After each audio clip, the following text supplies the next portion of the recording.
And next up is the hidden hat bag. This bag is actually hiding in plain sight and will always contain a hat. On the beach that you awake on after escaping the Nautiloid, almost immediately to your left, you'll find a backpack that will always have a hat. Options include the ignoble hat, which looks quite nice actually, described as foppish and fluffy and built for just the right sort of dome, accustomed to having it set upon the head by other people. If you put it on Shadowheart, it even changes her hairstyle, which is pretty interesting. You can also get the brimmed hat, which looks like a wizard hat, and the flavor text reads, "This wizardly hat has a little embroidered rabbit inside its lining. The rabbit is called Snowball, and once he was lost, never to be found." There's also the old floppy hat, which looks a bit like a typical hat. It's described as being whacked around more often than a clown in a tragedy. The frumpy hat is another possible find inside the hat bag. The text reads, "There is something of the frumpy explorer who keeps lots of cats in the aesthetic of this hat." I think the hat also looks like a pretty standard hat. And the last possible hat that you can find in the hat bag is the rufflesome blackguard hat. This hat looks similar to the ignoble hat, but a different color and without the plumage. It is described as for the discerning raconteur, spinner of stories, and peacockish personality, essentially a bard's hat. I think it's amazing because who would have thought so many hats can be found in a simple backpack right on the beach when you start the game to help you make your character look a little more stylish and cool. First up, did you know withers can reforge items, making them more powerful? This can be done without any mods, and reforging an item can grant it more abilities. For example, you've probably never seen the Undead Slayer crossbow, a weapon so elusive that it doesn't even exist on any Baldur's Gate 3 Wikipedia sites. And it's so rare because it can only be acquired by forging it through withers, and there is more than just this crossbow that can be forged. The King's Knife, which can be found on a Dwergar in the Grimforge, can be reforged into very rare quality, which then makes it one of the best short swords in the entire game. The Trident of the Waves can be reforged to gain an additional 1d4 cold damage, and the Staff of the Ram can be reforged to gain an additional 1d6 force damage. However, I was testing reforging all sorts of items through withers, and some items will have all their magical properties stripped from them when reforged. For example, Bloodthirst, when reforged through withers, will turn into the Blade of the First Blood, a common quality dagger. The Abyss Beckoners are the same. When reforged, they lose all their magical properties and become just a pair of gloves. So reforging through withers can be a gamble if you don't know which items to reforge. To get withers to reforge your items, all you need to do is equip the item you want to reforge on a hireling, then go to withers and say you want to dismiss that hireling, and immediately tell withers you want to hire that exact same hireling again, and when the hireling returns, the equipment will be reforged. Now, because dismissing the hireling involves sending them back to the fugue plane, items that can be reforged in this way are called fugue forgeables. There were quite a few items that I was interested in trying to reforge because they've always seemed like there should be more to them. The Staff of the Moon Maiden was one item, but unfortunately it couldn't be reforged. However, the tarnished ring that you can create by combining the ringless gem and the gemless ring was actually changed by the fugue plane.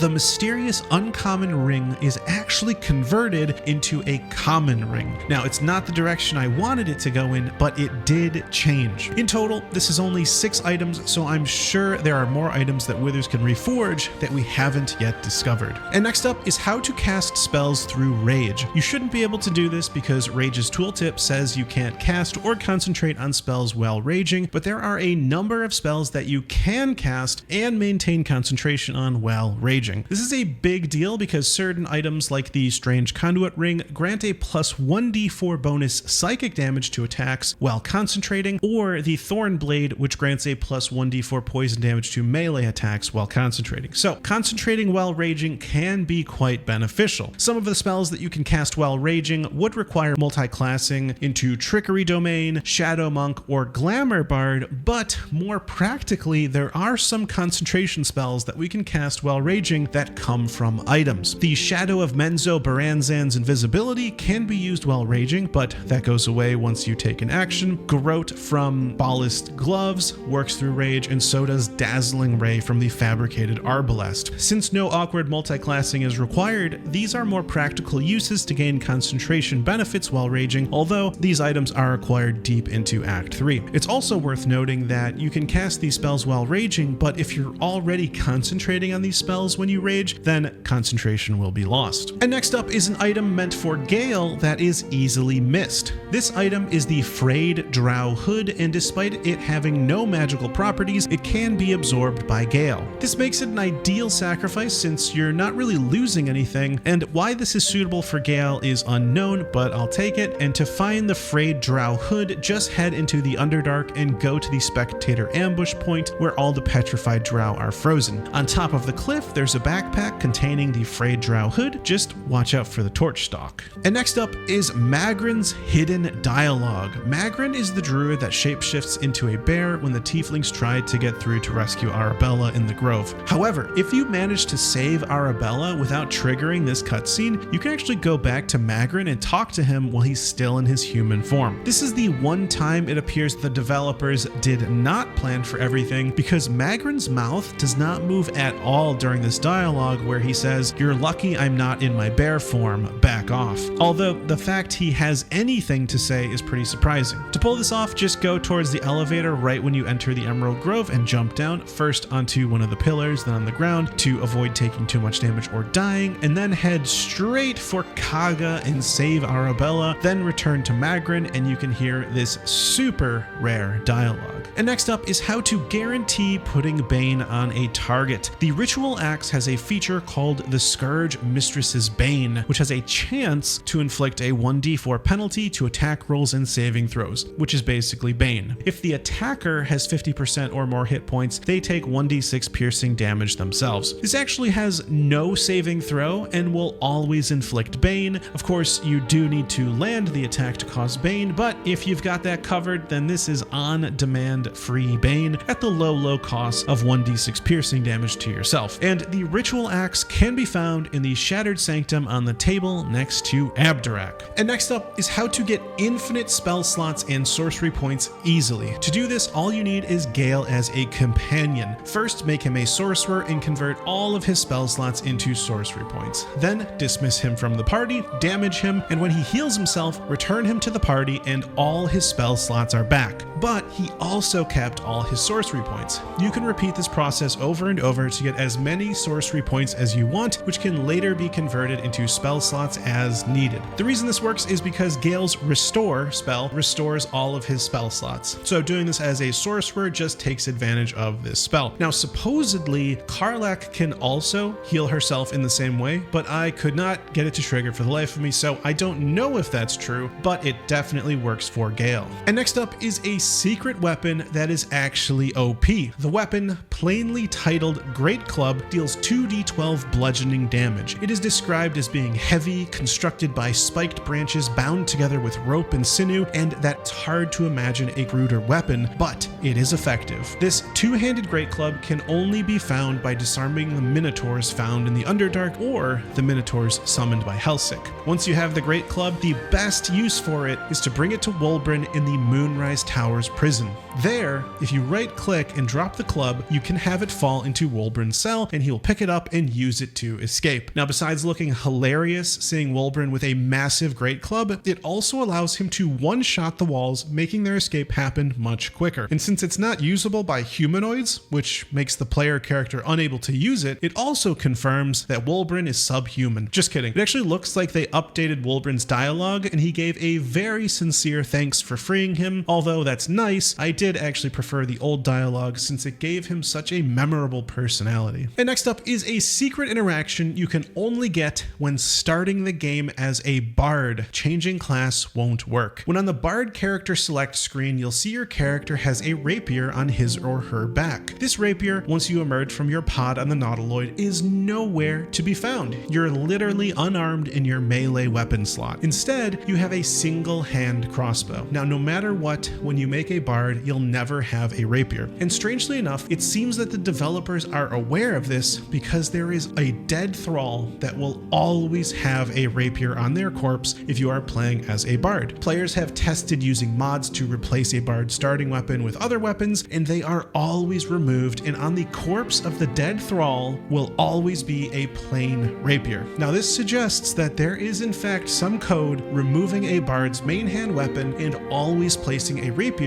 on the dead thrall. Why it's like this we can't know for sure, but some speculate it's a workaround for a bug or a glitch that otherwise couldn't be fixed. And next up is a secret weapon that is actually OP. This weapon is a hidden bow that automatically adds 1d10 necrotic damage to each attack in addition to its regular damage. This weapon is the Makeshift Bow. The bow's description reads, though nothing more than a flexible twig and string, this makeshift bow will do in a pinch. And even though the rarity of the bow is as low as it gets, the 1d10 necrotic damage actually makes this bow quite strong. And surprisingly, the only way to acquire this amazing bow is through the spell Animate Dead. All you need to do is cast Animate Dead on a corpse and choose the option Skeleton. This will raise a skeletal archer, which is actually using the makeshift bow. From there, select the skeletal archer and open its inventory. You'll have a split second to try to grab the short bow from it, and once you do, just place it on a short bow you already have equipped. This will give you the makeshift short bow, and your skeletal archer will have the bow that you had equipped. So make sure it isn't anything great. Then you have an amazing bow that has plus 1d10 necrotic damage on it. And next up is a hidden food that heals you for 3d4 hit points and doesn't cost an action nor bonus action. This makes it an extremely powerful item to have, and you can get quite a bit of it. This food is called Gruel. Gruel can be obtained by talking to Octa in the Hollow. However, you can only receive it once per character, unless you use Disguise Self to then get yourself another serving of Gruel. Moral concerns aside, this can get you a bunch of Gruel, considering you could just use the Mask of the Shapeshifter to give all your characters and hirelings extra servings just like you do on your Tav. It will be a bit time consuming, but it could be worth it on an honor run, or if you have Broodmother's Revenge or the Whispering Promise, which will grant you beneficial conditions such as bonus damage and bless respectively. I did try this out and I noticed that the racial options usually guarantee you getting extra Gruel, but it is a bit finicky, so your mileage may vary when talking to Octa. And next up are incredibly rare Hyena dialogues. The first one that most players probably never spoke to is the one patrolling around the bloated hyenas. This is because if you get too close to the bloated hyena, dialogue with it begins. Instead, you need to use Minor Illusion to lure the patrolling hyena closer to you so you can speak to it. This hyena warns you to go away or it will make you new flesh, and you have the option to intimidate it, which ends dialogue without combat, or you can ask what becoming new flesh means. The hyena will respond with, feed the beast, feed the butcher, your flesh will grow inside us, better flesh, thinking flesh, give flesh now, which you can respond with attacking before the hyena does, or leave, which actually didn't start combat for me. If you start dialogue with it again though, it will respond with hate you, not the butcher's kin, and then attack you. However, the most interesting hyena is the one that is attacking the Zhentarim at the cave. There are actually two of them there, and one of them will beckon you to come closer, and if you do, you'll trigger a passive dexterity check, and if you pass it, the hyena will say, I was going to bite you, but you're a quick one. And then the other one actually has 5 different dialogue options depending on your race, which is insane considering how few people probably talk to this hyena. This hyena says hi and asks what you are, and you can answer with your specific race dialogue, and you'll get a unique answer depending on your race. If you are a human, elf, or half-elf, the hyena will call you soft meat. If you're a drow, he'll call you gray meat, which tastes like earth and pain. If you're a halfling, dwarf, or gnome, he'll call you short meat. And if you're a tiefling, you're cursed meat, and strange meat if you're Githyanki. You'll also be called tough meat if you are half orc or dragonborn, but only if you're actually that race. For some reason, the other races you can use Disguise Self on yourself and still get that race's dialogue, but for some reason you can't pretend to be a half orc or dragonborn and still get those dialogue options. And last, there is a deception check to convince the hyena that you are a god walking in mortal flesh. The hyena will respond that they follow Yenogu and he always makes them hungry. It's really hard to get this dialogue option because these hyenas are hostile by default, and you can only make them neutral by using your Illithid powers on Flind and then choosing the correct dialogue options. And next up is a secret interaction with Arcane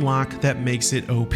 Arcane Lock is probably one of the least used spells, but it has some really great utility. Not only does Arcane Lock prevent enemies from entering or leaving a room, but it also prevents NPCs from hearing or seeing what's happening on the other side of a door. For example, in the Githyanki Kresh, you can battle right near a door and no Githyanki will hear the battle and come to assist. This is very helpful in almost every room of the Githyanki Kresh, such as against Principal Healer Gustil Stornagos, and especially when facing Kithrak Therazine. You can also get extra value out of your Arcane Lock by using Minor Illusion to fill up a room with targets before locking it, and you can even take it a step further by placing a large area of effect spell inside of that room to damage them while they are trapped inside. I did this inside the Kresh classroom by first casting Wall of Fire and then Arcane Lock with the Githyanki inside. This killed a large number of them, but for the few that didn't burn, you can cancel the lock, toss them into the fire like a loose branch of firewood escaping your fire pit, and then lock the door back up to let them cook. What's really great about Arcane Lock is that it doesn't require concentration, so you can have a single character pull this off, but you'll probably need a Potion of Haste since it costs an action. Many enemies will even stand near the door to melee attack it, and you can actually use Spirit Guardians to damage them through the door. It's kind of cheesy, but if you want to get an edge, this is one way to do it. Since it's completely free to unlock the door, you can also unlock it, cast a spell, and then lock it again if you have haste. But even if you're not into any of those strategies, Arcane Lock can be incredibly useful to prevent fights from spilling into new areas, introducing new enemies, and it could save your run in a very populated area like the Githyanki Kresh. And next up are random items that are actually OP. These items are pretty rare considering they are actually set dressing, but they have amazing uses. The first is the Wine Goblet. This item can cause you to get drunk, but without costing any action at all. This is amazing compared to regular sources of drunk, which all cost a bonus action. And you'd want to get drunk if you are playing a Way of the Drunken Monk. But for everyone else, you'd want to pick up the Cup of Water at least, which can be found next to Abdurak in the Shattered Sanctum. This Cup of Water costs no action to use, just like the Wine Goblet, and when used, it heals you for 1d4. This is great because it causes equipment to activate, such as Broodmother's Revenge, granting you an additional 1d6 poison damage to your attacks, and it also triggers the Whispering Promise Ring, giving you Bless, which is even better. There's also another item just like the Cup of Water called the Spoiled Treacle Tart, which heals you without costing an action, and even better is the Raspberry, which does the same and is probably the best out of all these options since so many can be found outside the Blighted Village. And next up is a hidden interaction with Reason's Grasp. These super hidden gloves can be found at the back of the cave the Zhentarim are hiding in around the Risen Road. You can find Reason's Grasp within a locked chest, and there is a trap in front of the chest too, so be careful. And Reason's Grasp grants you 15 temporary hit points if you cancel rage during combat, so you'd have to be a barbarian. Now, usually that's not what most barbarians choose to do, but it could potentially save you if you really need the 15 hit points. The hidden interaction with Reason's Grasp is that unlike most instances of gaining 15 temporary hit points, these will surprisingly disappear once you exit combat. Now, this is a pretty huge downside because otherwise you could strategically cancel your rage after attacking, knowing that the battle is almost over and you wanted those temporary hit points carrying over into the next battle. Now, unfortunately, it doesn't work that way, and these gloves aren't really that great anyway, so Reason's Grasp will probably most often be used to feed Gale. And next up is Bernard's other gift he can give you besides the story item Guiding Light. To get the other item Bernard can give you, you'll need to find the Patched Parchment. The Patched Parchment is torn and patched, and written on it is a small, nameless poem. The poem reads, "These empty sheets are all that's left of you, the last of the thoughtless gifts that you gave. I will hold on to them. It's all that I can do. I can't throw them away. I've never been that brave." And you can find the Patched Parchment on a desk on the 4th floor of the Arcane Tower. Now, the 4th floor is actually the top floor where Bernard is, so you'll actually need to have read the previous poems that will allow you to be in the Arcane Tower without Bernard trying to murder you. So after you've read that and talked to Bernard with the correct dialogue option to make him neutral, then you'll need to find the Patched Parchment on the desk and then go back to Bernard, because by reading this poem, you'll have unlocked a new dialogue option with Bernard, and by choosing this new option, Bernard will give you a potion of greater healing. And next up is how to get guaranteed double potions and elixirs when crafting through alchemy. This is possible through the hireling Brinna for halfling luck, which lets you reroll any critical failures, combined with the following build. You'll want 2 levels of Transmutation Wizard for experimental alchemy, which allows you to brew 2 alchemical solutions instead of 1 when combining extracts if you succeed a difficulty class 15 medicine check. You'll then want 1 level in Rogue to gain expertise in medicine, and then put your remaining levels into Cleric. We want Cleric for Enhance Ability, Owl's Wisdom, which grants advantage on wisdom checks, and to then use all our feats to max out wisdom through ability improvement. Once Brinna has at least plus 13 to medicine checks and Owl's Wisdom, she is virtually guaranteed to make double potions and elixirs every single time. And next up is a secret reward you can earn from Guex in the Emerald Grove. By talking to Guex, you can discover that he is struggling to learn to fight. Through a number of different dialogue options, you can attempt to help Guex. If you have Detect Thoughts on, you can learn that Guex is troubled by an awful event. He witnessed a young boy having his head ripped off by a warg as he just stood by, and he swears it will never happen again. Knowing this, you can unlock new dialogue options encouraging him to forget the past and stay focused on the present. This helps Guex, and he's able to properly strike the target after your encouragement. Afterwards, he'll say that he found this weapon down by the road and he'll give it to you. This gives you 3 rewards in total: a battle axe, 10 XP, and an inspiration point if anyone in your party has a soldier background,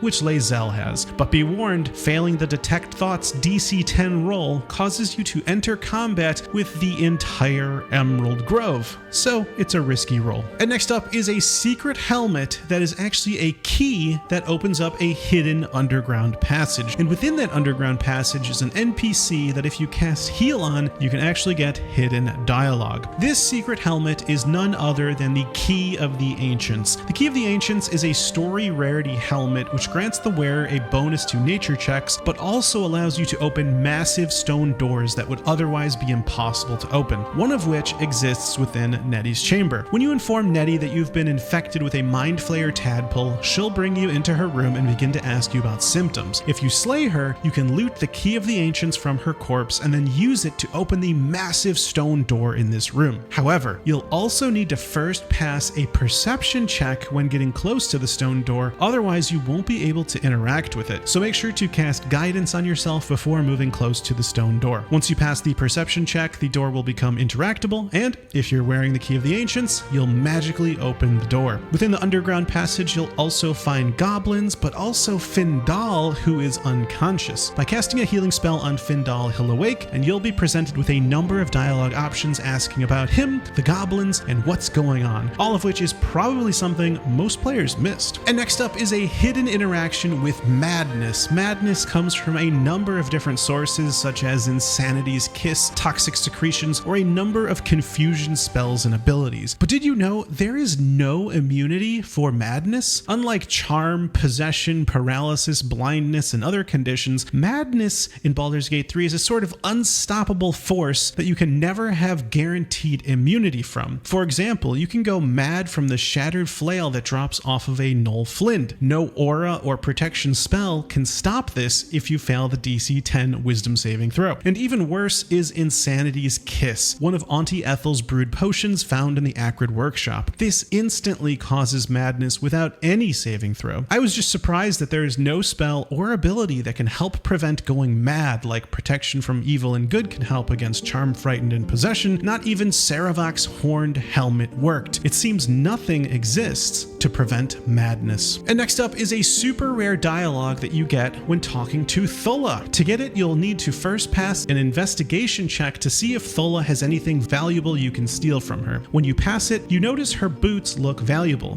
which then gives you the option to steal them. The cutscene then shows you pulling them off her, after which the cinematic ends and you have the boots. You can talk to Thulla again for more dialogue options, but if you instead throw an antidote potion at her, you'll get an amazing response from her, which is nick my boots and patch my wounds. An odd trade, but I'll take it. Now, since most players probably wouldn't heal Thulla if they were just going to take their boots, it's a dialogue most players probably missed. First up is how to revive Auntie Ethel. To do this, all you need is Bitter Divorce, the wand found within Auntie Ethel's Acrid Workshop, and you'll also need the corpse of Connor Vinderblad found outside the Gnarled Tea House. Once you have both these items, place Connor beside beside Auntie Ethel and use the wand first on Connor and then on Auntie Ethel. Now miraculously, this will revive both of them and a cutscene will immediately trigger. In this cutscene, Connor appears to be shouting for Mayrina and then stumbles towards you to attack you. And miraculously, Auntie Ethel is also revived.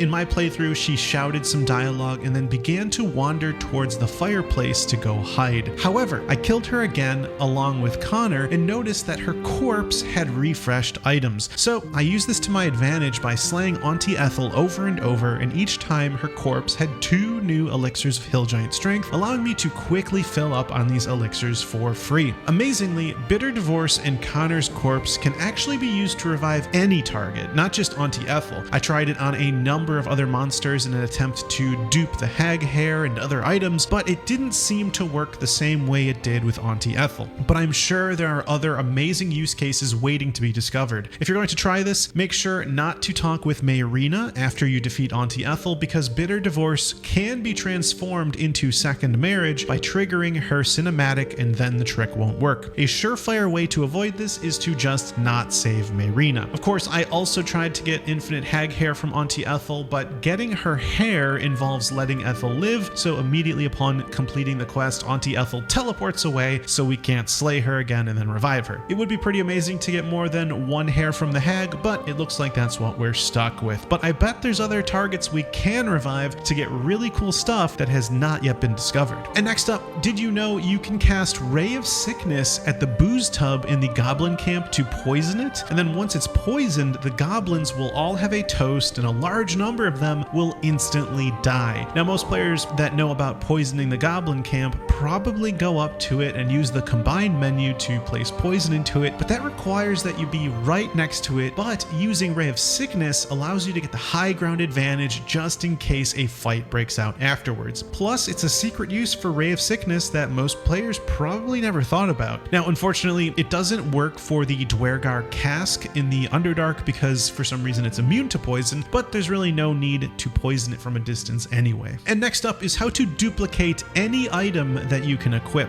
To do this, you'll need a Trickery Domain Cleric. Shadowheart would work here, and once level 2, you'll be able to cast Invoke Duplicity to create an illusion. This illusion has all your Trickery Domain Cleric's equipped gear at the time of casting the spell. This means you can select the illusion, open their inventory, and unequip the duplicate item gear to give to your party. It's basically the same as stealing a summon's equipment, just hit the eye when opening their character sheet to immediately grab their gear as fast as possible and place it into another party member's empty equipment slot. It has to be an empty equipment slot for this to work. And that's it. You can now duplicate any equipable item in the entire game. So for those of you complaining that all my build guides use the same gear, you have no excuse now. Go use the same gear on all your characters. This trick won't work on consoles, however, but you can still disarm the illusion to duplicate any weapon you want. And next up is Secret Withers dialogue. When you first meet Withers by opening his sarcophagus within the dank crypt, you can listen to super rare dialogue from Withers by first casting Silence near the crypt. This makes you unable to talk to Withers, but Withers will still talk to you, and you end up with really unique dialogue that most players probably missed. Withers will say his usual dialogue asking about the worth of a single mortal life, but before you get any dialogue options, he will continue by saying, "Ah, but thou lack a voice to speak. No matter, I have seen enough." And then he will continue with his regular dialogue. It's pretty amazing that this failsafe dialogue exists just in case the player character is silenced and unable to reply to this dialogue. And it makes me wonder how many failsafe dialogue options exist if you are unable to speak. Probably not for every single encounter, which is why I think this one is so interesting.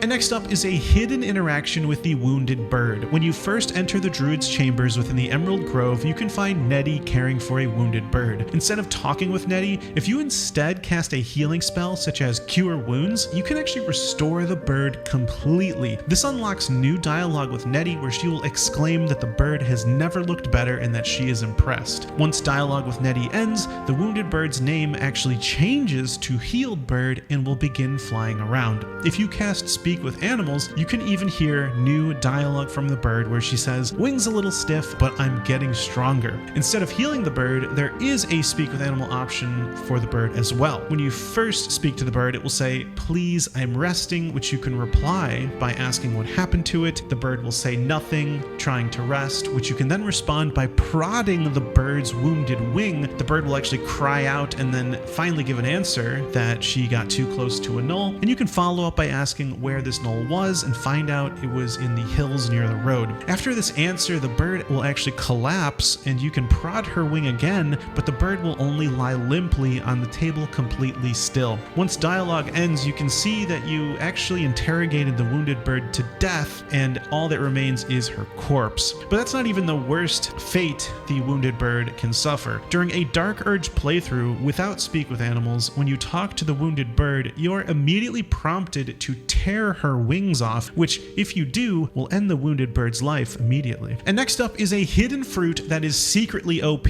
Raspberries, which can be found in berry bushes outside the Blighted Village, can be used without costing an action nor bonus action to heal you for 1d4 hit points. This is actually amazing because there are items that trigger when you are healed. Offensive items like Broodmother's Revenge will grant you 1d6 poison damage to your attack for 3 turns, and the Whispering Promise will grant you the condition Bless, which gives you plus 1d4 to your attack rolls and saving throws for 2 turns. And these are just 2 examples. That makes these raspberries actually incredibly powerful when combined with the right equipment because they have no negative impact on your action economy. And next up is secret monologues that are only available during a playthrough in which you recruit Scratch to your camp, but he somehow dies. Each character will mourn Scratch with their own monologue when you try to throw Scratch's ball. Some characters' monologues, in my opinion, hit harder than others, particularly Shadowheart's, where she says, "I didn't do this enough when I had the chance," or "It's silly, part of me felt like Scratch might still show up for his ball." Each companion, even Tav, has unique lines after throwing Scratch's ball if he is dead. Most players probably miss this because it's hard to have Scratch actually die. He needs to die in camp in order to sort of permanently die. And I took one for the team to get these monologues so that no one else would have to. And next up is a secret that moves its location each playthrough, meaning you'll find this in a different place every single time you play. Not only that, but this is actually something you'll definitely want to seek out each playthrough. This is the Amulet of Misty Step. Once per short rest, this item lets you cast Misty Step as a bonus action. Misty Step is one of the best mobility spells in the game, and you can get this amulet pretty early on during a time when there really aren't many good amulets to compete. This amulet can be found in either one of 2 locations. If it isn't in one location, then it's in the other. The first location is where it was previously always found, within a gilded chest beside Polma, within Priestess Gut's room in the defiled temple of the Goblin camp. The other new location where the amulet may be found is actually by being sold by Omelum. This is much harder to acquire because the only way to trade with Omelum is to complete his quest, which is help Omelum investigate the parasite. This quest requires you to gather a Tongue of Madness and a Timisk Spore, which are both found within the Arcane Tower. Now, since it's harder to get it from Omelum, when seeking this amulet, it's best to just check Priestess Gut's room first, just in case you can get it the easy way, but it's pretty cool how this amulet will literally move around each playthrough. And next up is an amazing bonus interaction with the Gloves of Baneful Striking, making them much more powerful than you might think. The Gloves tooltip says, when you deal damage with a weapon attack while wearing these gloves, the target receives a minus 1d4 penalty to its saving throw against your next spell. However, the target will receive a minus 1d4 penalty to its saving throws against any spells or any abilities that cause a saving throw from any target, not just the wearer. This makes these gloves actually really great against bosses to help your party succeed in landing their spells and attacks. It's a condition that is completely distinct from Bane, meaning the 2 of them will actually stack. The Gloves of Baneful Striking are sold by Lady Esther, found northeast of the Traelta Crags waypoint. And next up is a secret interaction with Tuffet the Bear. Within the Emerald Grove, Tuffet is sleeping on an elevator, making it completely unusable. However, you can actually unlock a secret dialogue with Tuffet, making him move off the elevator without any dialogue check at all. This is possible by reading Halson's hastily written note located on a table within the Enclave library. This is where Nettie leads you once you tell her that you're infected with a tadpole. The note details how to enter the library and the vault, but also clear instructions not to give Tuffet fish because he's getting lazy. So of course that is exactly what we're going to do. Fish can be found easily by heading back out near Tuffet, but heading down by the river where Orm is infinitely pulling fish out of the river. Just grab one that he caught and head back to Tuffet, This time there is a new dialogue option to give the fish to Tuffet, and by doing so, he will immediately move off the elevator.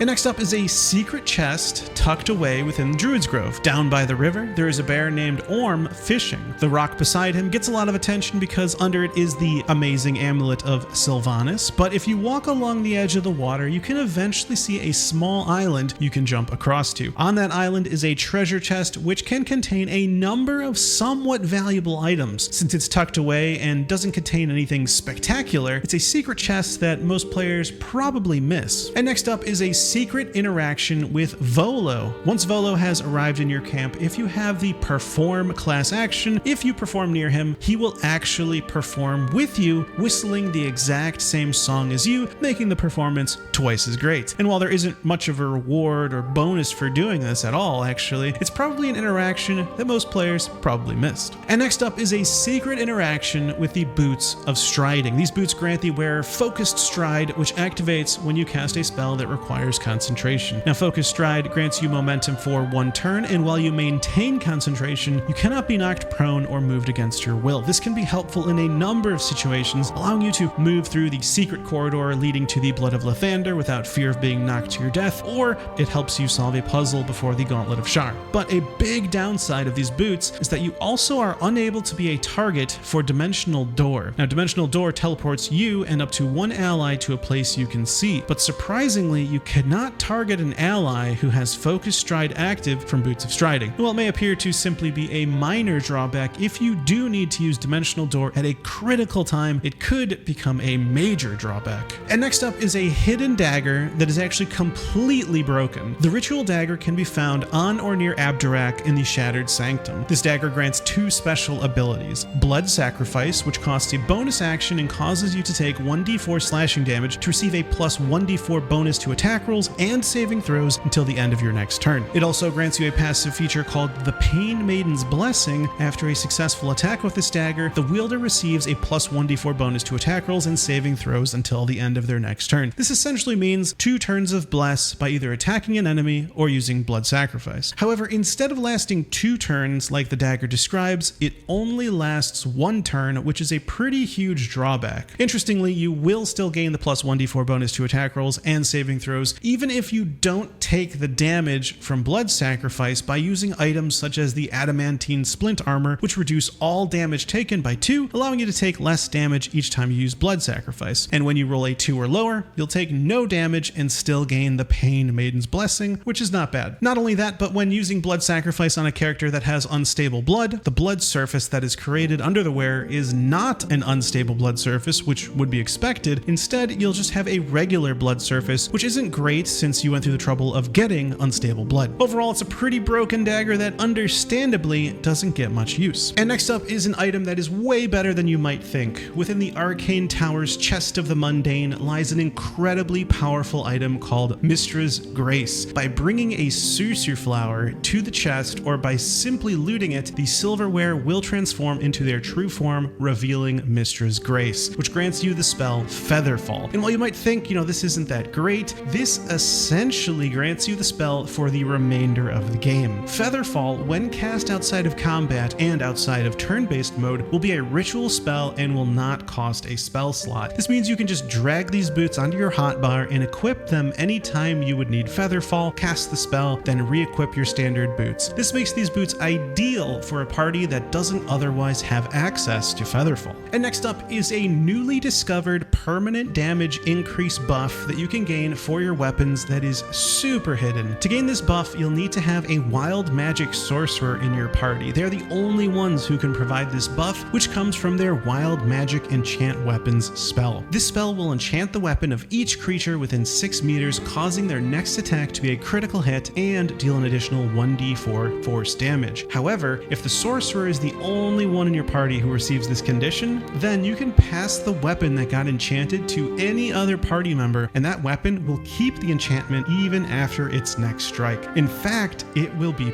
permanent, so you'll just need to unequip it before each long rest in order to maintain the enchantment. The reason this works is because after striking, the condition is removed from both you and the weapon, but if you don't have the condition, meaning you weren't near the sorcerer when he got that wild magic, then it can't be removed from the weapon. And the easiest way to get your Wild Magic Sorcerer to trigger Wild Magic enchant weapons is by having him go away from the rest of your party and then cast Feather Fall repeatedly. I got pretty lucky and it only took about a minute or two to get this weapon enchanted, but since it's wild magic, your mileage may vary. And while it's just 1d4 force damage, it is pretty amazing that it can last forever. And next up is a secret interaction with Curving Shot. Curving Shot is an Arcane Archer bonus action that can be used after missing an attack to hit a nearby target instead. So when it's used with Soul Branding, the curved shot will actually gain the benefits of Soul Branding, dealing that additional 2d4+1 fire damage, but it won't consume the condition, meaning you'll be able to deal that additional 2d4+1 fire damage on your next attack as well and keep that movement speed, which is really, really cool. And while it's a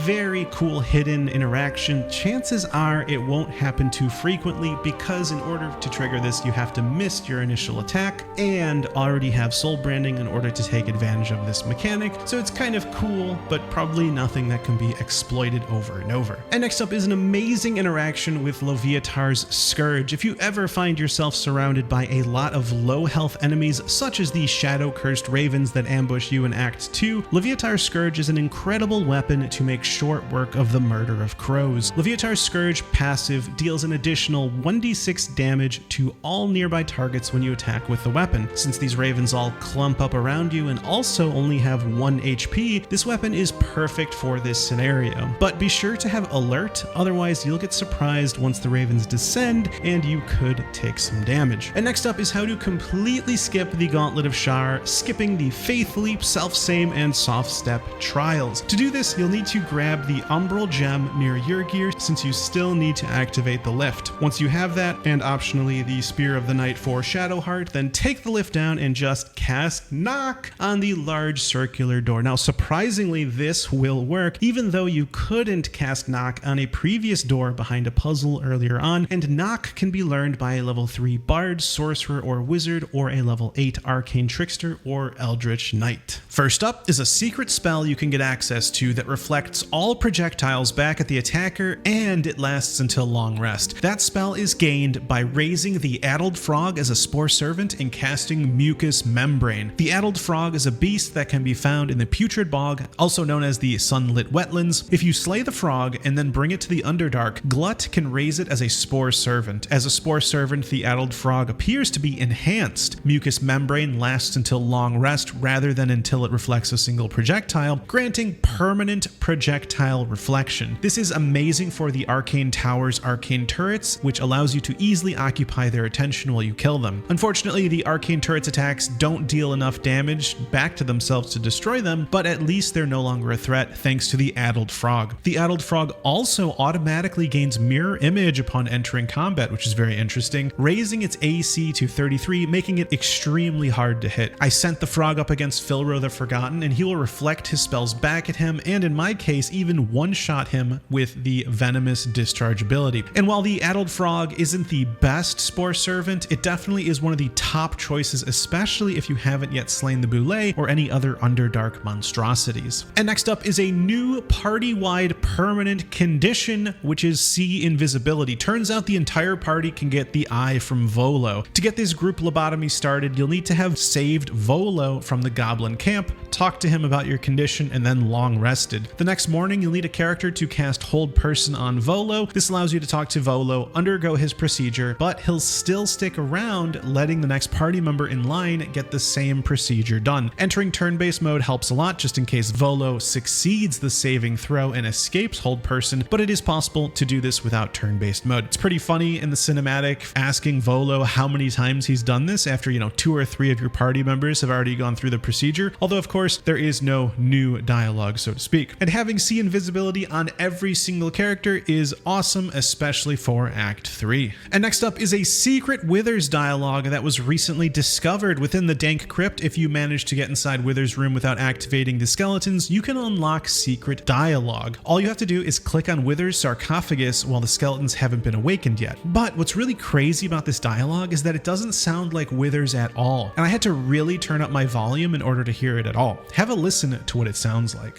Dost thou think to rush fate?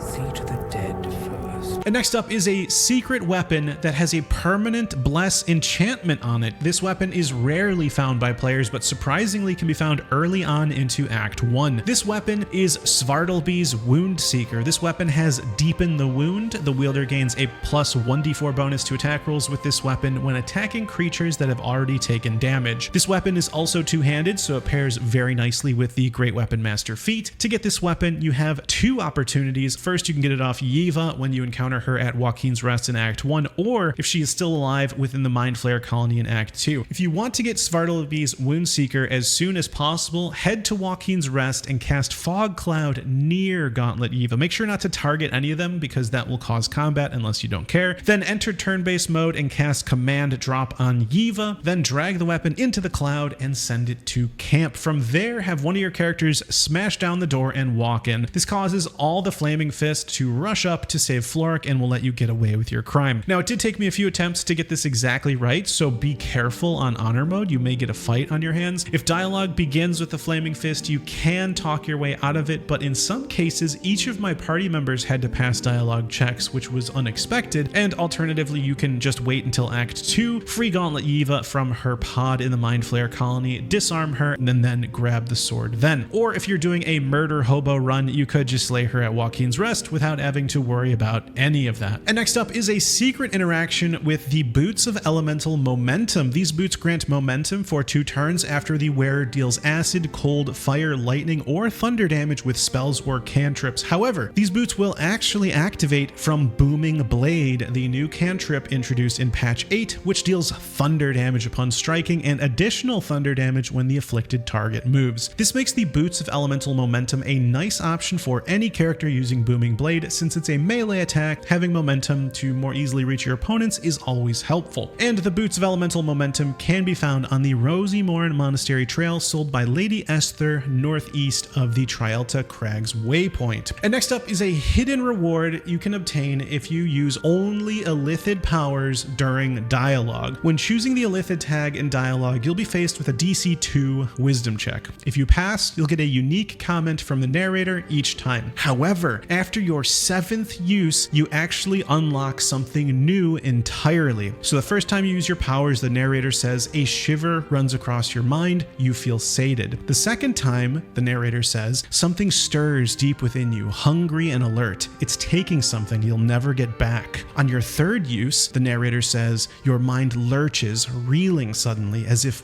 bitten. The 4th time, the narrator says, a shadow swims across your vision and a familiar voice tells you to be calm. You are loved. And on the 5th use, the narrator says, your blood runs quicker, feeding the gnawing absence at the center of your mind. And on the 6th use, the narrator says, the presence deep in your mind is awake, unblinking. This is it. A single word pervades your consciousness. Soon. And finally, on the 7th time you use your Illithid powers in dialogue, the narrator will say afterwards, your mind is full, bursting with ecstasy and terror. Finally, it is coming. You are becoming. So after your 7th use, your reward is that the Illithid tag will disappear forever, and instead you will gain the True Soul tag. The True Soul tag is superior to the Illithid tag because it doesn't require any checks whatsoever. Even though a DC 2 wisdom check is pretty easy to pass, critical fails do happen, and the True Soul tag is probably one that many players missed because you can only use your Illithid powers once per long rest, meaning you'd have to do a long rest after each use, and there aren't really a lot of options or opportunities to use your Illithid powers in dialogue. So you'd have to continue to select that option repeatedly and after each use, long rest, and so many players probably have never seen the True Soul tag. And next up is a secret interaction with one of the best gloves in the entire game, the Gloves of Belligerent Skies. When the wearer deals thunder, lightning, or radiant damage, inflict 2 turns of reverberation upon the target. However, these gloves actually will activate when the wearer uses Booming Blade. Reverberation is incredibly powerful and potentially can knock your target prone and deal additional thunder damage, and that thunder damage will actually also apply 2 more turns of reverberation. However, since Booming Blade also deals thunder damage when the target moves, it's a powerful combination, causing targets to fall prone just by moving. And the Gloves of Belligerent Skies can be found within Kresh Yelik in an elegant chest in the Inquisitor's chamber along the southern wall of the room. And next up is a hidden Cleric upgrade update secretly added in patch 8. In Act 1, if you catch up to Eredin on the road before the Blighted Village, there is a new Cleric dialogue option where you can actually say a prayer for Eredin. If you select it, then when you see him again outside Sorceress Sundries, he will mention that he tried praying specifically to the deity that you worship, and this dialogue will change, of course, depending on the deity that your cleric worships and that you say a prayer for to Eredin, meaning a lot of dialogue was actually added for Eredin, dialogue that did not exist prior to patch 8. And next up is a secret cutscene with Shadowheart you can only see during a Shadowheart origin playthrough. In Act 1 within the Blighted Village, if you find an old school book and read it, a cinematic will start to play. However, instead of during a non-Shadowheart origin playthrough where you watch Shadowheart go through the pages and there's really nothing you can do to get her to tell you what she knows from the book, during a Shadowheart origin playthrough, the secret of the book is revealed. The book details the events that occurred at the Blighted Village, and it sounds like the work of Shar worshippers. This leads us to the conclusion that Shar worshippers raided the village long ago. And next up is how to get Dror Ragzlin to join you. That's right, the Goblin leader Dror Ragzlin. To do this, you'll need to head to the Shattered Sanctum within the Goblin camp. Head all the way to the back where Dror Ragzlin is located and proceed to do the following. First, you'll need to slay Dror Ragzlin. Make sure not to have non-lethal attacks on because we need to make sure he's dead. Then later on in Act 2, you'll need to help Balthazar return the Night Song to Ketheric and kidnap Isabel. Do both of these things, and when you go to the Altar of Absolute Ascension, you'll be teleported to the Mind Flayer colony. There, you will find zombie Dror Ragzlin. By using Control Undead on him, you'll be able to have him under your command. However, he is not as powerful as before since all he has is Slam at this point, which is pretty weak, but it is pretty cool though to have him join you and have him in your party. You can also get Nier to be under your command if you defeated him in the Gribforge, because he will also be there in the Mind Flayer colony, along with Wulbren if you didn't save him from prison and the Tieflings, and so on. And next up is a secret interaction with the Ring of Elemental Infusion. When you deal acid, cold, fire, lightning, or thunder damage while using a spell or cantrip, that element infuses your weapon. Until the end of your next turn, you deal an additional 1d4 damage of that element on your first successful weapon attack. But what this ring doesn't say is not only can you apply this damage bonus multiple times, but it also can be activated from Booming Blade, the new cantrip added in patch 8. It even works from the elemental weapon condition, which allows you to infuse a weapon with elemental damage of your choice. This makes the Ring of Elemental Infusion much stronger than you might think at first glance, and the Ring of Elemental Infusion can be found in Kresh Yelik, worn by Gish Umraak in the Infirmary. And next up is a hidden interaction with Pandirna. When first interacting with Pandirna in the storage house next to the Emerald Grove jail, by following the hidden path, she tells the party Auntie Ethel gave her a potion to make her strong and brave as a bugbear. But the old lady warned there would be consequences, and it left her paralyzed as well. This moment hints that there may be more than meets the eye about Auntie Ethel, but also opens up extra dialogue options if you happen to be a bard, cleric, druid, or paladin. You actually have the ability to heal Pandirna of her paralyzation if you have Lesser Restoration prepared, or if you have the Amulet of Sylvanas, which can be found within the Druid Grove. If you cure her, you'll unlock rare dialogue where she will tell you she'll turn a blind eye to you being in the storehouse as long as you don't touch anything. And next up is a hidden interaction with Ironvine Shield.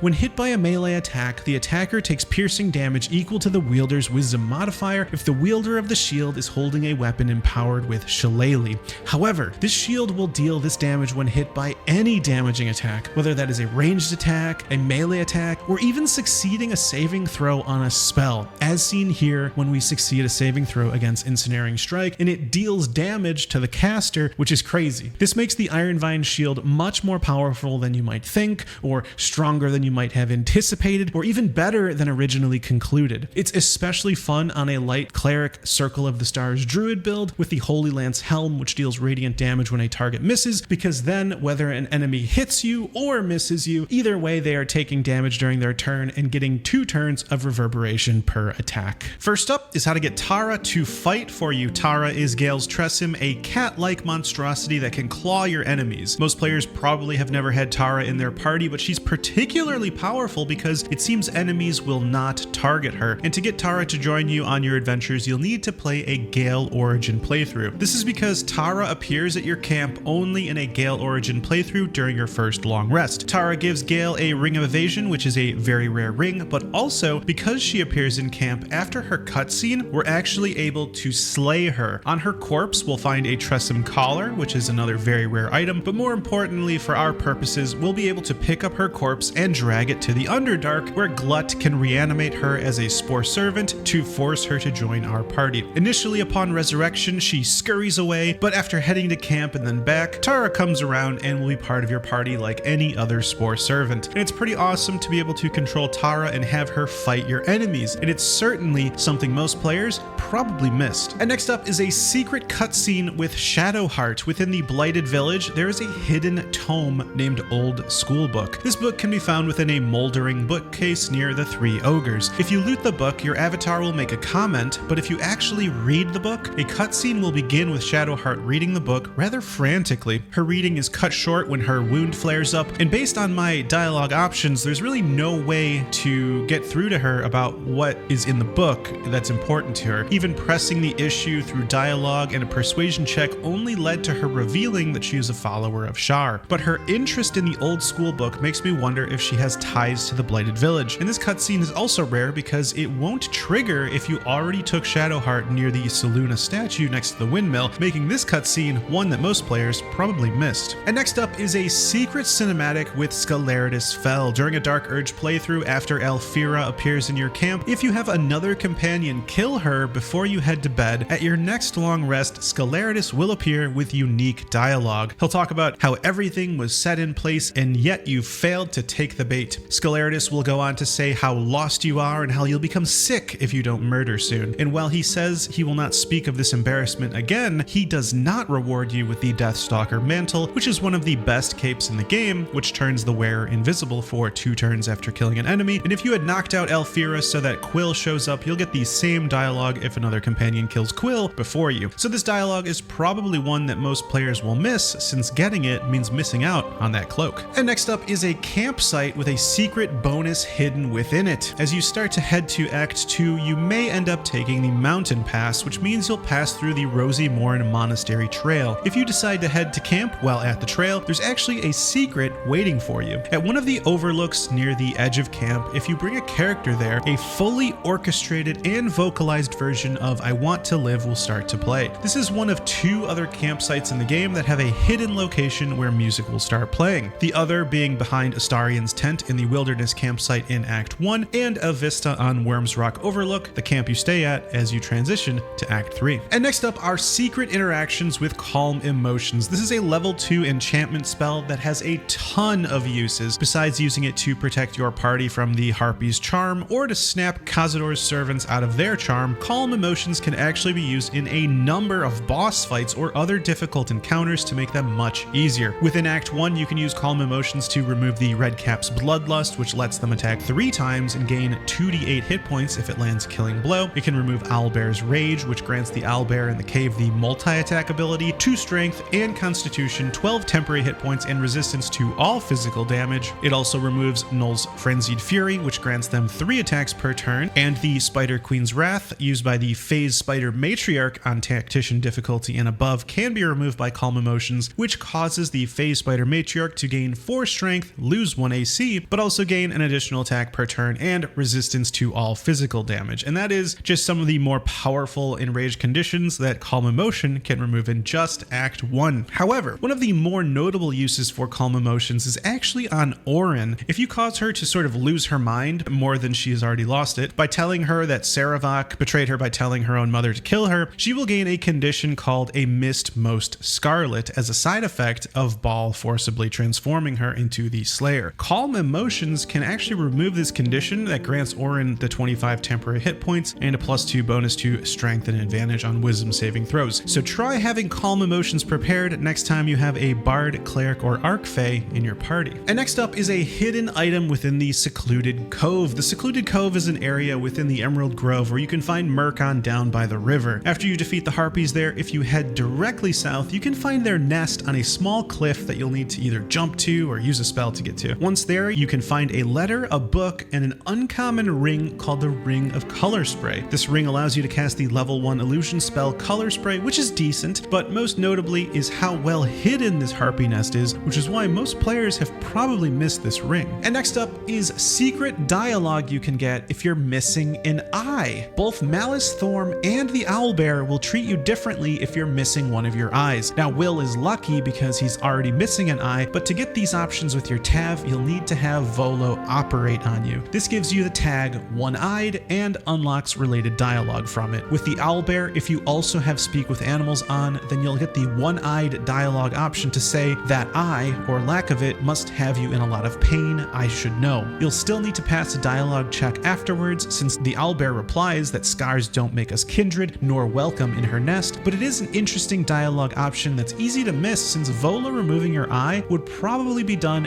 after already dealing with the Owlbear. And if you are one-eyed when encountering Malice Thorm, he will mention that you are well on your way, but one white orb disfigures you still. Let us finish the cure. And if you recall, Malice had just finished plucking a poor man's eyes out during dialogue, so he is certainly referring to your missing eye and your one white orb being the only eye you have left. And next up is secret Alfira dialogue. During a Dark Urge playthrough, you'll eventually get a cutscene during a long rest where Alfira will appear at your camp. But since there are so many different campsites in the game, would the cutscene be any different depending on which camp you're at? And turns out the answer is yes. Since traveling into the mountain pass forces a long rest and thus the Alfira scene, that leaves 7 different camps in Act 1 that you can trigger the Alfira scene during a long rest. And of those 7, only one has this unique dialogue, and that camp is in the Shattered Sanctum camp, also known as the Overgrown Chapel campsite. When camping here and long resting during a Dark Urge playthrough, Alfira will appear and you'll unlock the dialogue option to say, you wandered through the Goblin camp, you must really want to meet me, which makes sense if you're camping in the Shattered Sanctum, the inside of the Goblin camp, and this dialogue option was super surprising to me and is one that most players probably missed. And next up is a helmet that is secretly stronger than you might think. The Helmet of Smiting reads, when you apply a condition with one of your smite spells, you gain temporary hit points equal to your charisma modifier, which sounds not that great since usually you're just using Divine Smite on critical strike as a reaction. However, these temporary hit points are also given when causing the Frightened condition. This means that a Battlemaster fighter can benefit from the Helm of Smiting when using menacing attack, which possibly causes Frightened. While it's still not that great, it certainly opens up the door for more possible uses for this item. The helmet is certainly bugged though because it does not function as described even if you are using spells like Thunderous Smite or Staggering Smite, which do not result in the temporary hit points, and it doesn't say this anywhere on the item, but the temporary hit points only last for 2 turns. And next up is War Paint, the secret buff most players missed. War Paint unlocks hidden dialogue options with more than one NPC, and chances are most players did not acquire this hidden buff. To get the War Paint buff, you'll need to head to the Goblin camp. As you arrive at the checkpoint, you'll begin a conversation with Sentinel Olak. I chose the nature dialogue option and then failed it, and then got the dialogue that I needed to wear the war colors in order to pass the checkpoint. Olak then points at a pile of warm dung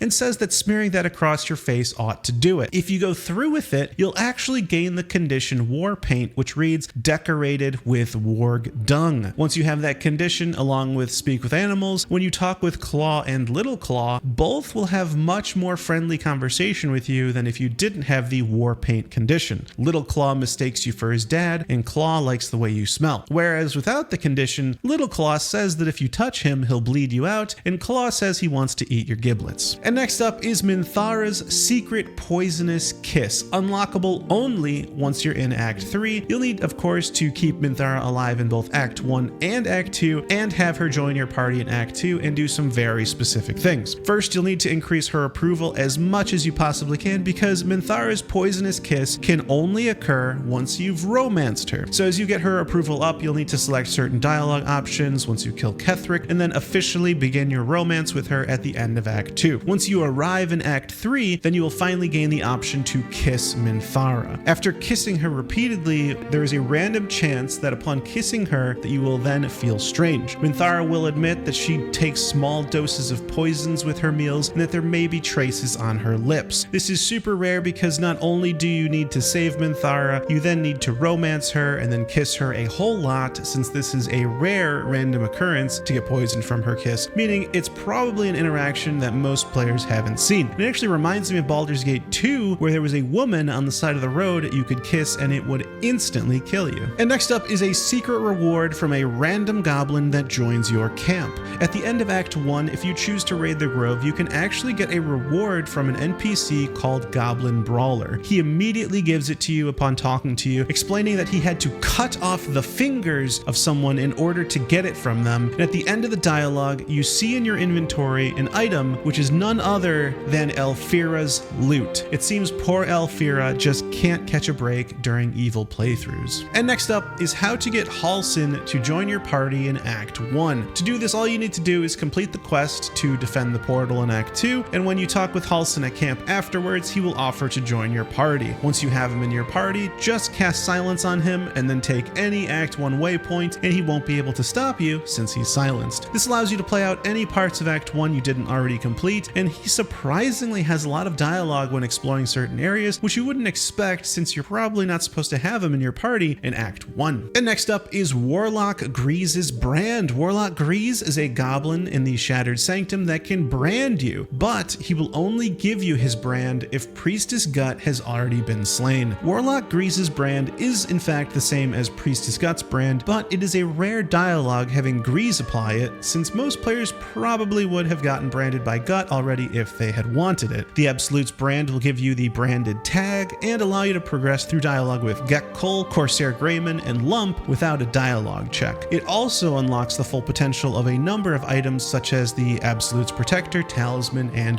Warboard. And next up is a hidden dialogue option with Withers, only available if you are a Cleric. The first time you speak to Withers as a Cleric, you have the option to focus on the divine energy you feel from his presence. If you pass the wisdom check, then you'll discover that Withers has a divine aspect, a reflection of death itself, eternal and inescapable. You then unlock the dialogue option to ask if Withers is a god's chosen, since you just discovered that he is that powerful. Withers responds that he will answer no more questions on that topic, but this dialogue certainly reveals that Withers is far more than meets the eye. And next up is a hidden reward from using Detect Thoughts. If you talk to Booyag Piddle in the Goblin camp, he'll explain he's been reading Volo's book. He'll ask you questions about what certain words mean, and eventually you can ask him for the book. He'll decline, but if you have Detect Thoughts on, you could read his mind and learn that he wants to write a book about the Absolute since he knows so much about it. Once done, you unlock a new dialogue option recommending he write that book, and he'll drop the book on the ground, letting you pick it up without any trouble. Once you read it, you'll be awarded inspiration for anyone in your party with a sage background, which Gale has, called Secrets of the High Chieftain. And next up is a hidden interaction with Hexblade's Curse. The curse reads, your damage rolls against the target gain a bonus equal to your proficiency bonus. But did you know that this also applies to magic missiles? This means that if you were to upcast Magic Missile using a level 6 spell slot, you'd cast 8 missiles, each gaining your proficiency modifier, which in my case was +4, adding an additional 32 damage. And if your target was a boss with a lot of HP, you could send volley after volley of magic missiles and they would all get this bonus damage, which is huge. And best of all, you only need 1 level in Hexblade Warlock to get Hexblade's Curse, making this subclass amazing for dipping 1 level into. And next up is a hidden interaction with Bernard. In the Arcane Tower, if you throw Bernard off the tower, he will actually use the elevator to come back up to you. Of course, you might think that it's not intelligent enough to know how to use the elevator, but it does, and it makes him all the more terrifying. However, I did notice that if you throw him off the front of the tower, he seems less able to use the elevators. And I never noticed this before, but when he dies, it actually looks like all the arcane braziers in the tower kind of throw off sparks as he dies, which is kind of interesting. And next up is a secret dialogue with Lump. If you have a character go invisible and then another character start dialogue, switch back to the invisible character and steal his war horn, then after passing the dialogue check to come to an agreement, he'll begin to offer his horn to you, but then realize that it's been stolen, and he'll even accuse you of stealing it, leading to combat. It's definitely a dialogue option most players probably missed, since you'd have to steal it during dialogue, otherwise he becomes hostile immediately once the horn is stolen. And next up is a secret interaction with Astarion. Now chances are if you're playing with Astarion, you want to get him that happy condition for that +1 bonus to all rolls, but sometimes there's nothing to bite and you might resort to your Tav or other companions. However, if you have Astarion bite Karlach, he'll actually get lit on fire. It's a pretty awesome interaction which totally makes sense, and if you have Astarion Astarion bite Gale, he'll actually get poisoned. This probably comes as a surprise, but since Gale is afflicted with the orb in his chest, it appears to have made his blood poisonous. And next up is Glomp, the NPC most players miss. Glomp is a traitor that appears in the Goblin camp after everyone has departed for Moonrise Towers. He is looting and is tasked with ensuring valuables were not left behind. Glomp is effectively a replacement for Grat, the traitor, but his selection is much smaller and missing key items that make Grat the traitor worth trading with, such as the returning pike. And to get Glomp to appear, all you have to do is progress the game forward to Act 2, ensuring to completely murder the Goblin camp before heading into the mountain pass, and then return back to the Goblin camp where you will find him scavenging and looting the place. And next up is a hidden interaction with Karlach. If you're romancing Karlach and go to Sharess's Caress and talk to the Drow twins, they will of course proposition you. If you progress through dialogue with Karlach about the joint venture, Karlach will explain it's really not her thing, at which point you can call her a spoil sport. Amazingly, Karlach will reply,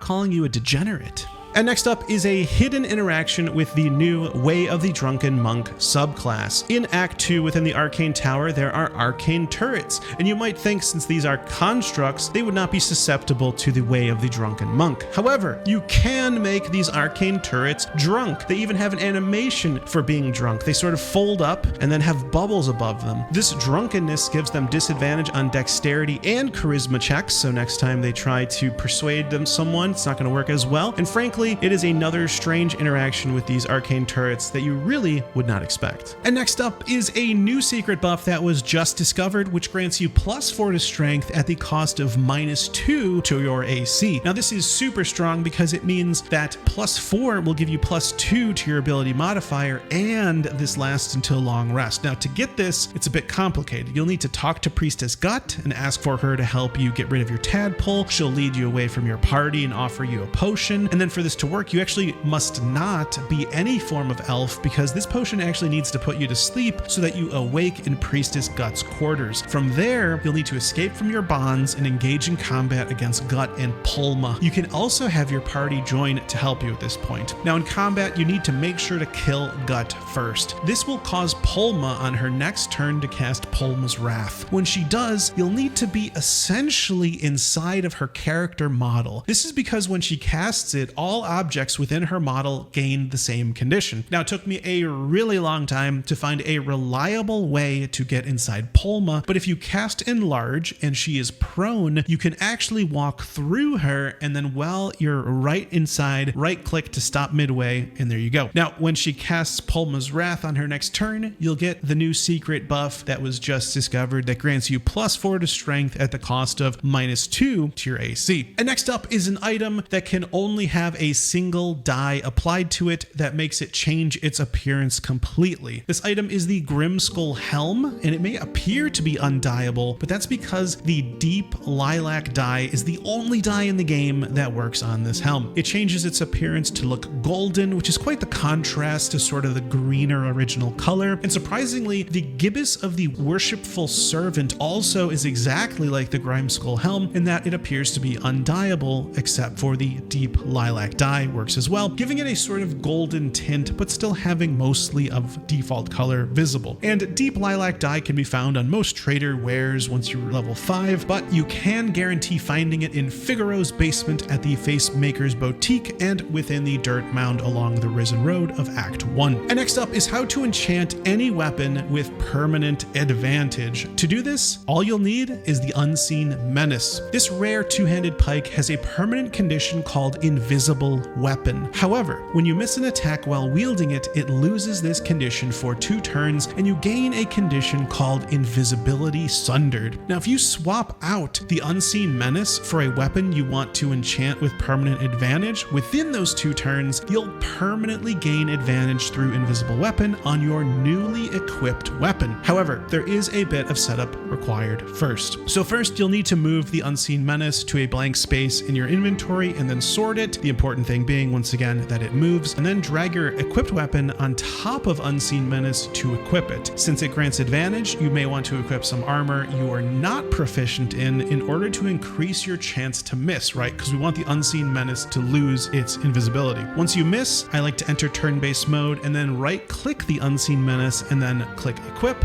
and then finally equip your weapon that you want to enchant with permanent advantage. Once done, all you have to do is wait the 2 turns to elapse and you'll have invisible weapon on whatever weapon you just equipped, and this condition will last until long rest, which is absolutely amazing that it's permanent. And next up is a strange interaction with void bulbs, which makes them secretly OP. There are 2 interactions with void bulbs that make them really powerful. The first is that when thrown, they activate your damage riders twice on your target. Since void bulbs don't actually do real damage other than 1, this makes them multiple times stronger if the character who's throwing it is stacking damage riders. Second, if you drop any grenade in the game on the ground and then throw it from there, all grenades in the stack are thrown at once. This can nearly guarantee insane amounts of damage. It's funny because damage riders don't usually do a whole lot, so when you throw a stack of void bulbs with a few damage riders, it's truly absolute annihilation through death by 1,000 paper cuts. There were so many damage numbers in this attack that no numbers even appeared at all when thrown in the Sharan Cloister. So next time you see a void bulb, make sure to send them to your damage rider character for extreme damage.